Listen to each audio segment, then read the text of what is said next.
Trade Talks. I'm your host, Jill Malandrino, Global Markets Reporter at Nasdaq. We're coming to you live throughout the day from the Digital Asset Summit in New York City.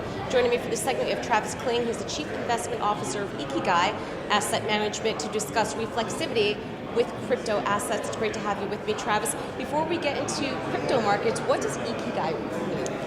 Ikigai, first off, thanks for having me. Jill, appreciate it. Glad to be here. Ikigai is an ancient Japanese concept that means reason for being. It's a 1,200-year-old word. There's been books and stuff written about it. And if you Google Ikigai, you'll see this Venn diagram. That's the combination of what you're good at, what you like to do, what the world needs, and what you deserve to be paid for. And specifically, I had a career in hedge fund investing, and I was pretty good at it, and I liked doing it, and I made a fine living doing it. But to be honest with you, the world doesn't need another hedge fund manager. If the world doesn't get another hedge fund manager, the world's going to be just fine. But the world does need this technology.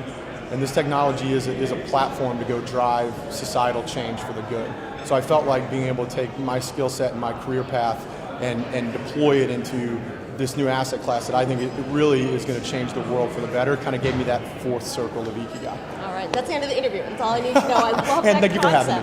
All right, let's talk about the crypto market. Currently, quite a move over the past few weeks. Where are we right now?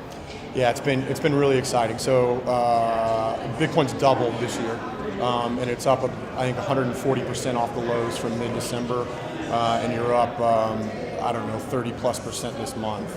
So really big moves. Any sort of questions that existed in the March-April timeframe about whether or not the crypto market had bottomed and what the chances were that we were going to go revisit the lows, essentially all of that is out the window now. I mean, it would take some massive risk-off shift for assets globally for us to go retest the lows, and things are looking really bright in terms of the outlook for the rest of this year and moving into 2020. Why do you think we got such a substantial move? What changed? So broadly speaking, Jay Powell put the bottom in for crypto markets. And I mean that in the sense that the Fed was on autopilot with their balance sheet roll-off and tightening moving through 2018. The market started, kind of risk assets globally started having a really hard time with that, punctuated by this sort of dumpster fire for risk assets in Q4 of 18. Steve Mnuchin called the plunge protection team on Christmas Eve and all this kind of stuff. And the markets were having this really hard time with Jay Powell talking about autopilot for the balance sheet roll-off. And Trump was having a really hard time with that as well, too. So then Trump starts chastising the Fed on Twitter to stop raising rates because it's keeping Americans from being competitive and we want to make America great again. And the crazy thing was that it worked. And at the end of January, you had this complete dovish capitulation by the Fed from a stance of tightening and balance sheet roll-off and to accommodation by any means necessary and all further tightening on pause. And that was the last day of January. The ECB, the BOJ, the PBOC, Reserve Bank of Australia, Canada, New Zealand, all of the other major banks followed suit. And then with a couple months of hindsight now, it's apparent with our analysis internally at Ikigai that everything changed in the crypto markets on February 8th.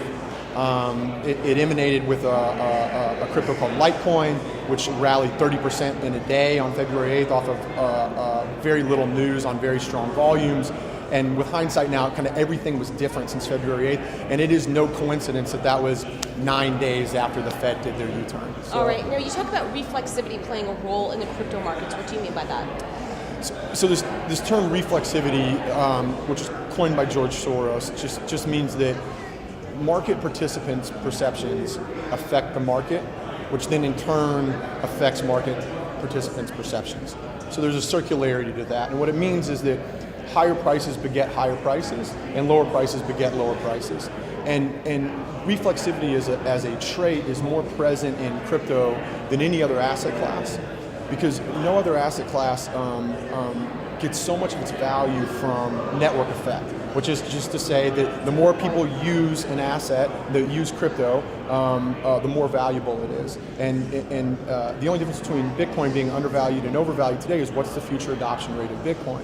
And so when network effect drives such a significant portion of the value of the technology as a whole, the collective market is constantly sort of assessing what they think the future adoption rate of crypto assets is going to be relative to what they thought it was going to be yesterday and a month ago and a year ago.